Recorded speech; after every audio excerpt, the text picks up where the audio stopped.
A gente tem um marco temporal sendo discutido agora pelo Supremo Tribunal Federal, né? Caso, e há chances grandes dessa tese não passar no Supremo Tribunal Federal, o Supremo não corroborar com a tese. Caso isso não aconteça no Supremo Tribunal Federal, a discussão que se daria no Senado, ela automaticamente se esvazia por conta dessa decisão do Supremo? Como acontece? Se o Supremo declara que essa tese não é válida, a discussão no Senado, ela é dada como inconstitucional? Eu acho aí, Thalita, assim, eu não tenho domínio desse tema e precisaria estudar um pouco mais. Mas não é uma ação de inconstitucionalidade, não é uma declaração de constitucionalidade, não é uma ação de descumprimento de preceito fundamental, é o julgamento de um recurso extraordinário, né, que, em princípio, teria o resultado, o efeito para o caso concreto, sendo que ele tem repercussão geral. Se ele tem repercussão geral, a decisão que for tomada ela vai valer para os próximos julgamentos.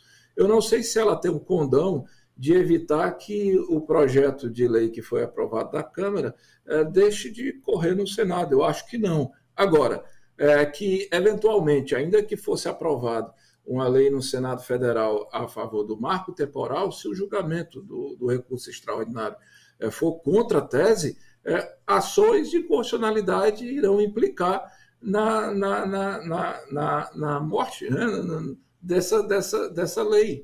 Então, assim, ela fica meio que natimorta, né? Inclusive, e na verdade tem que ser, porque o que a Câmara fez foi não foi uma precipitação, né? Tentou antecipar, meio que dando assim, vou tentar aqui para ver de alguma maneira como é que eu faço aqui o meu apaziguamento com os ruralistas, mas sabendo que a matéria vai ser resolvida mesmo pela Justiça, e a Justiça tem a competência para isso, o poder majoritário do próprio STF, a matéria já está sendo discutida. Eu não posso dizer para você que você falou, marco temporal vai cair, eu não sei. Né? É muito sensível, tanto do ponto de vista, não digo nem jurídico, mas econômico. Tem julgamentos já favoráveis, tem julgamentos contrários, está 1 a 1. Eu espero, né, que a definição seja pelo reconhecimento de que os direitos originários dos povos indígenas, aquele consagrado pela Constituição, que ele não tenha que ter uma definição temporal, porque a gente tem que reconhecer a conservação da memória, da história do povo, assim, mas julgamento é julgamento, né?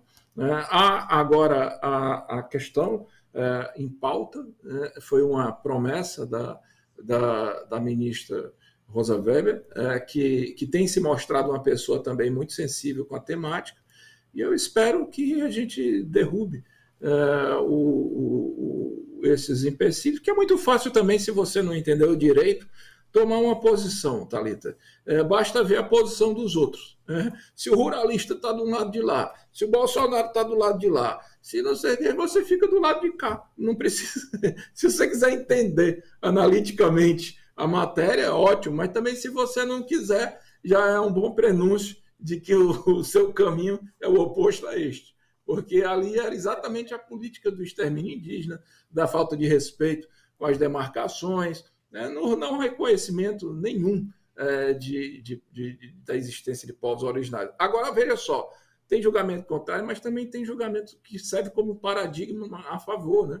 Porque o Supremo também já decidiu o caso de quilombolas, reconhecendo a tese de que você não pode limitar a partir da Constituição, depois, quer dizer, vai ser um debate que precisa ser tomado com muita responsabilidade. E eu acho que o ministro Alexandre de Moraes, quando pediu vista do processo, foi exatamente para amadurecer uma posição. Espero que seja de acordo com o interesse indígena. Tomara. A gente vai ficar acompanhando aqui. Só para finalizar nesses últimos minutos, Marcelo, a gente já não se fala há mais de 6 meses, né? Como que você tem visto esse começo, esse início de governo Lula? Quero te ouvir pontos altos, o que há para melhorar ainda. A gente teve uma semana conturbada de articulação política ali com o Congresso, né? Me dá uma avaliação sobre como você está vendo esses 6 primeiros meses de governo Lula. Thalita, eu todo dia agradeço, né, o fato do presidente ser o presidente Lula, porque é um verdadeiro xadrez, né? Não é fácil. É um governo que já começa com uma tentativa de golpe de Estado aberta, né? E tendo que trabalhar com um Congresso em que a maioria fez oposição ou continua fazendo, ou que se move por interesses imediatos, com alguns governadores que fazem uma estratégia também de oposição, e com tanta sede, né, que a própria situação hoje, nós, né, temos de recuperar o tempo perdido e de desfazer o retrocesso civilizatório, a resposta a um golpe de Estado que houve. Então, assim, é uma manobra muito difícil, ao mesmo tempo resgatar a credibilidade do país no exterior, e só esse aí que está aparecendo na tela. O presidente Lula seria capaz de ser essa locomotiva, de rodar o mundo, e quando ele não está rodando o mundo, ele está rodando o Brasil. Quando ele não está rodando o Brasil, ele está lá no Congresso discutindo. São 24 horas entregues à causa do povo brasileiro e ao Brasil, e ele já conseguiu uma mágica que, honestamente, eu não esperava que fosse acontecer tão cedo, que foi baixar o preço do combustível da Petrobras, porque a Petrobras, o governo nem tem mais esse domínio que tinha da Petrobras. Então o presidente Lula é um maestro, né? E ele mesmo é em si um motivo um alicerce de motivação para toda a sua equipe. Então está todo mundo trabalhando muito, sabe, Thalita? Agora, é claro, né, que às vezes você cai também em algumas filigranas. Por exemplo, hoje eu vi deputados do PT questionando o Rui Costa pela infelicidade de uma palavra do Rui Costa.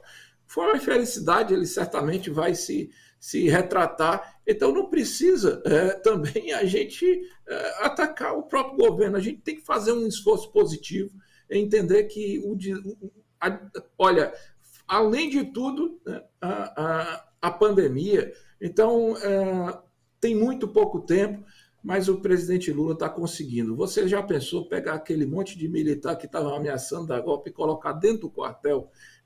É um maestro. Ao mesmo tempo, ele faz uma foto única de reencontro de todos os presidentes de países da América do Sul, e, ao mesmo tempo, ele consegue, de alguma maneira, ser um interlocutor na discussão Ucrânia-Rússia, e, ao mesmo tempo, ele dá um recado para os Estados Unidos, ele dá um recado para a China, e, ao mesmo tempo, está aí com a Marina na área ambiental e está propondo, como ele hoje fez, um pacote de anúncios na área do meio ambiente, a retomada de programas fundamentais, não só do Bolsa Família, mas do Minha Casa Minha Vida. Olha, o Lula, eu vou te contar, ou voto bem dado, ou voto bom danado. E eu gosto muito, adorei quando o Flávio Dino disse logo que o candidato natural à reeleição é ele, porque também a gente não perde tempo conflitando, porque veja só, Thalita, o que é que nós precisamos? Ganhar o próximo governo, fazer o sucessor, porque aí a gente de fato faz uma geração, né? Uma geração com fraternidade, com generosidade, e nós temos muito bons quadros, né, nesse enfrentamento interno para a disputa presidencial. Então o Lula, ele é unanimidade, e se ele tiver saúde, disposição e esse ânimo, eu vou votar nele de novo. Eu só não votei nele uma vez, que foi em 89, porque eu não tinha idade, mas já trabalhei, eu já tinha trabalhado, estava trabalhando. O Lula não tem jeito. O Lula é o Lula.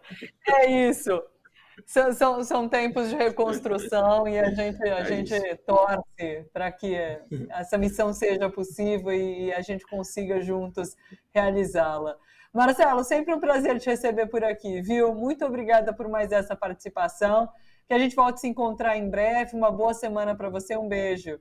Thalita, tudo de bom. É só me convidar, eu estou aqui, viu?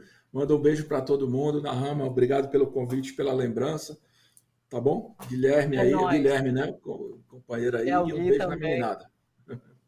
Obrigada, um beijão para você. Nossa audiência. Até. Tudo de bom.